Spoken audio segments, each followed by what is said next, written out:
Okay guys, Assalamualaikum, selamat pagi dan salam sejahtera. Semalam kita ada satu webinar berkenaan dengan DTS, okay, Data Trade System, yang mana saya ada memberikan sedikit penerangan berkenaan dengan macam mana cara nak guna dan sebagainya, sistem data tu lah. Okay, baik. So sekarang ni during the webinar saya dah maklumkan yang mana sistem itu adalah berdasarkan kepada kedudukan currency index. Okey, dia adalah berdasarkan kepada indeks. Baik. Ini merupakan secara kasarnya lah illustration dan juga penerangan berkenaan dengan indeks. Okey. Baik, so dekat atas ni kita ada diagram, dekat bawah ni kita ada penerangan. Volume sebanyak 1500 unit of contract. Okay, in total holo contract tambah demand dia akan dapat 1500. Holo contract 200 unit, demand 1300. Okay, baik. Volume, apa itu volume? Jumlah kontrak yang ditawarkan dalam pasaran in total keseluruhannya. Okay, demand campur supply campur holo contract, then akan dapat volume contract. Okey, baik. Demand pula, jumlah kontrak yang dibeli, yang sedang dibeli, yang telah dibeli. Itu demand. Okey, supply, jumlah kontrak yang sedang dijual, sedang dijual, yalah, yang tu lah. Kalau kata supply yang tu je, sorry. Okey, baik. Makna kata supply ni kontrak yang kita dah beli, kemudiannya kita jual. Itu yang dikenali sebagai supply, yang kita dah jual. Okey, yang sedang dijual ni saya ingat kena betulkan kot. Perkataan yang lebih tepat pada saya rasalah yang telah dijual. Makna kata contoh dekat sini kalau 1300, lepas daripada tu kita jual sebanyak 700 kontrak. So ini supply dekat sebelah sini. Okey, dekat sebelah sini. Ni supply macam ni contoh. Demand dia ada berapa? 600 saja, supply dia ada 700. Okey, sebelum ni banyak mana? 1300. Okey. Holo contract, apa pula holo contract? Ini yang semalam saya tak sempat nak terangkan secara spesifik. Okey, ni dia holo contract. Holo contract merupakan jumlah kontrak ataupun merupakan kontrak yang tidak pernah dibeli. Kalau dia tidak pernah dibeli, tentu dia tidak akan boleh dijual. Kita kena beli dulu baru kita boleh jual. Okey, dan penerangan ini adalah untuk indeks. Okey, penerangan ini adalah untuk indeks. Maknanya untuk sistem yang sedia ada. Okey, penerangan ini adalah untuk indeks. Okey, itu dia. Okey, sepintas lalu saya nak cerita macam mana saya kira currency strength meter. Okey, currency strength meter ni pula macam mana cara kiraan dia? Senang sahaja, demand dibahagikan dengan volume in total. Volume in total. Kadang-kadang orang salah faham, demand campur supply jadi volume. Dia ada satu lagi definition dia untuk kontrak, iaitu holo contract. Okey, so bila mana demand campur supply jadi holo contract jadi volume 1500, 1300 merupakan kontrak yang telah dibeli, dan volume merupakan 1500. 13 bahagi 15 dapat 0.86, seterusnya didarabkan dengan 10 akan dapat 8.6. Itu merupakan currency strength untuk berdasarkan kepada data yang saya tunjukkan pada tuan-tuan sekarang. Okey, selepas daripada itu, contohnya kita rujuk pada gambar rajah di sebelah kanan ni. Okey, gambar rajah yang ini, daripada 1300 unit of contract, sebanyak 700 kontrak dijual dalam pasaran dan berbaki sebanyak 600 kontrak sahaja. Okey, dekat sini saya akan buat live calculation. So 600 dibahagikan dengan 1500, dia akan dapat berapa? Okey, sekejap kita kira. Okey, 600 bagi 1500 akan dapat 0.4. 0.4 kali dengan 10 akan dapat 4 lah. Maknanya dia 4 lah. Okey, dan ini merupakan jumlah kontrak yang sedang dijual ataupun telah dijual dan sebagainya. Ini dia. Okey, ini merupakan hollow contract. So yang ni masih lagi zero, kosong. Okey, antara supply ataupun demand, kita nak ukur yang mana untuk kekuatan, kita pakai demand. Okey, kita akan pakai demand. Baik. So saya dah siapkan satu lagi diagram.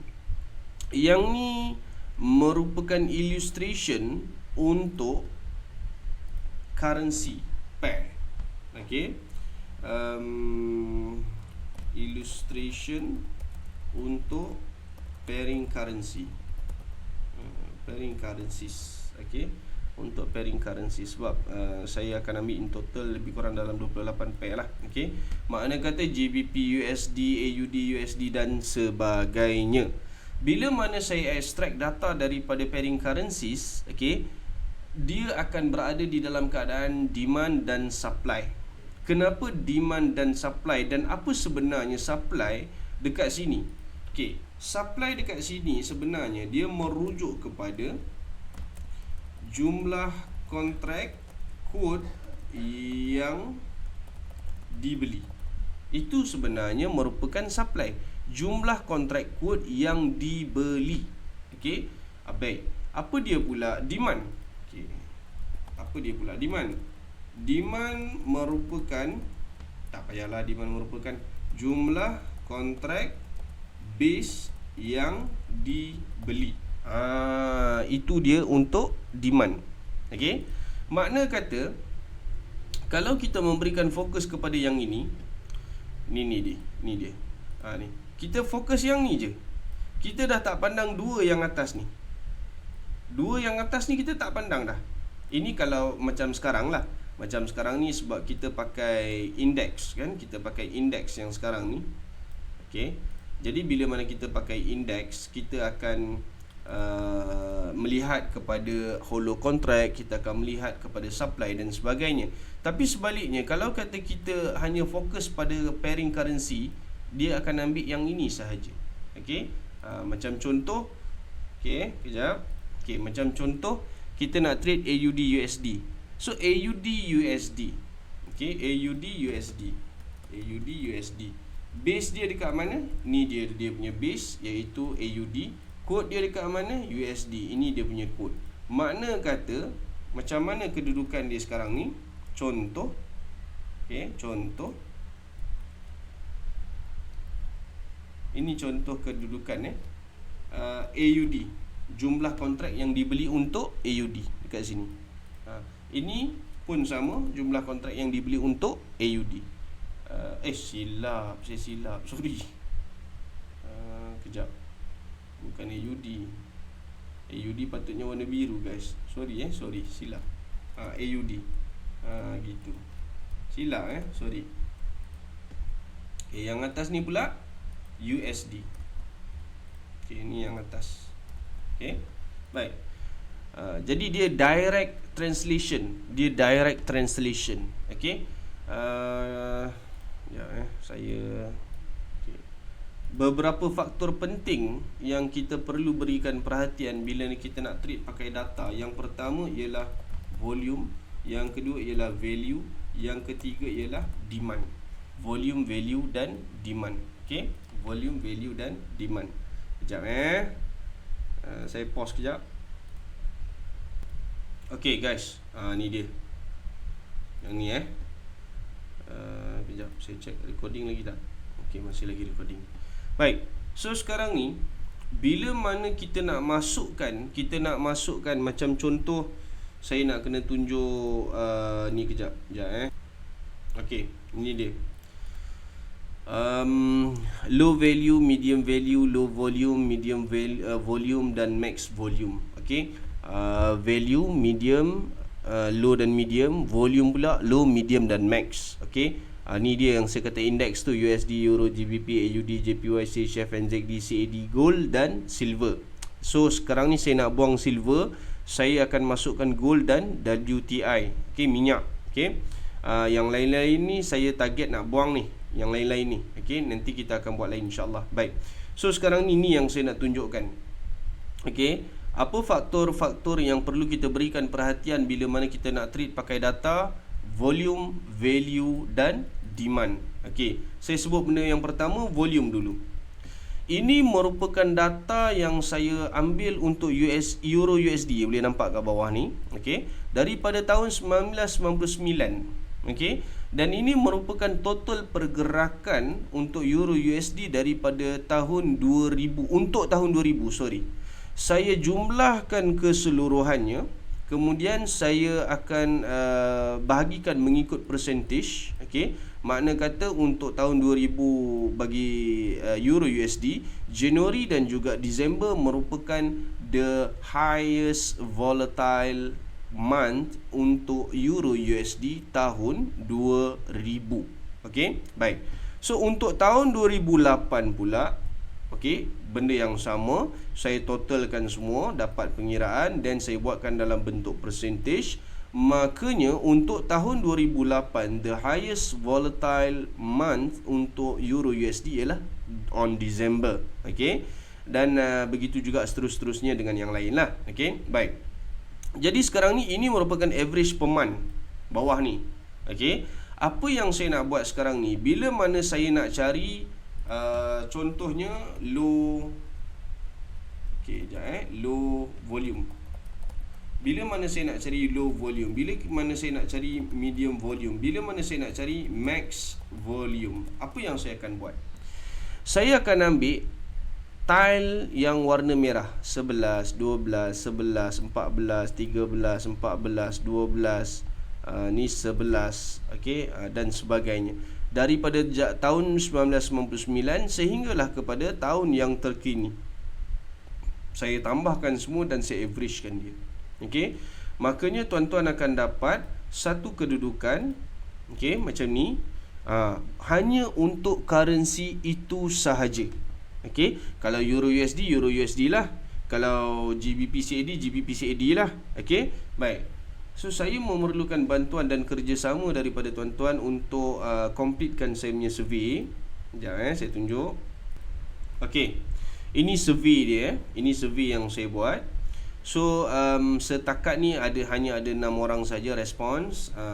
Quite slow, saya pun tak pasti kenapa. Mungkin masing-masing pun tidur ke apa ke, tak sure lah. Okay, tapi the highest selected pairs buat masa ni ialah GBP USD. Okay, dan yang kedua Euro USD, AUD USD, Euro JPY dan juga GBP JPY. So sekarang ni kita ada 1, 2, 3, 4, 5. Okey, kalau boleh saya nak banyak lagi lah, saya nak ramai lagi lah. Okey, tajuk form ni new pair for data 9, bukan 9 lah, 8 lah, sebab saya akan kekalkan gold dan masukkan WTI. Okey, 8 pair akan digantikan ke dalam sistem. Sila buat pilihan anda. The most voted pair will be replaced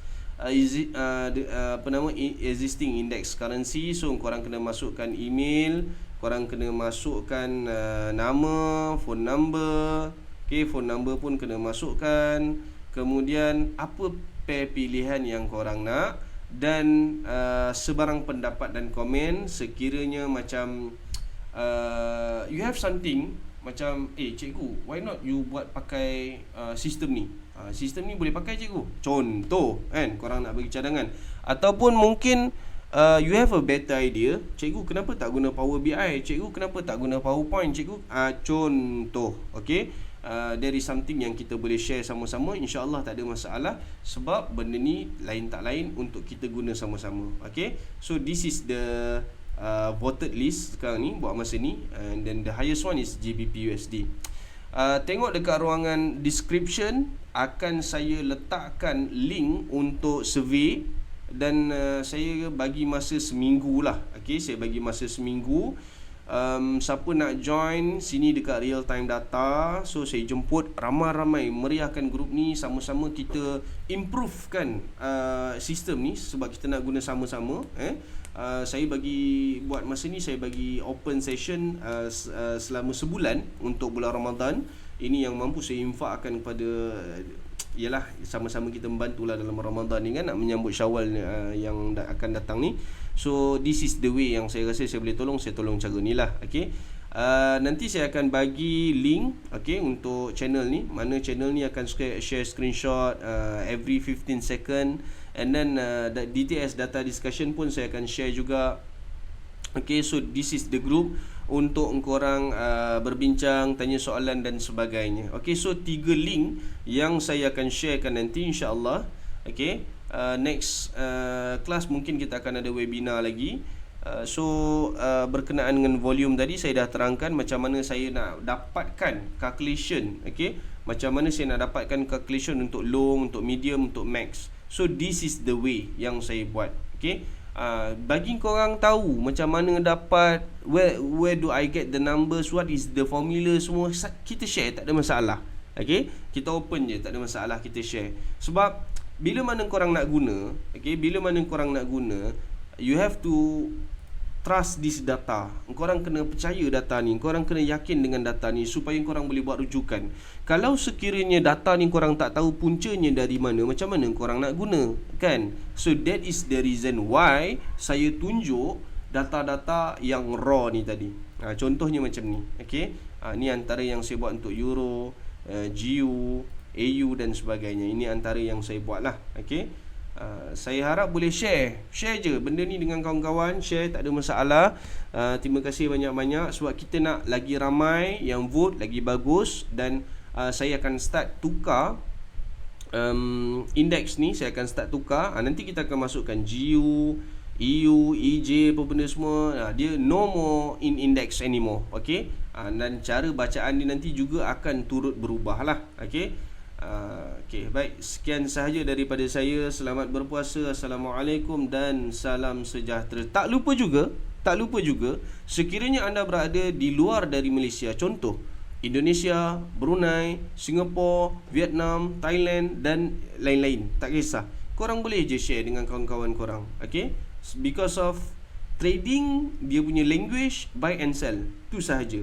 In term of learning process, yes, kita mungkin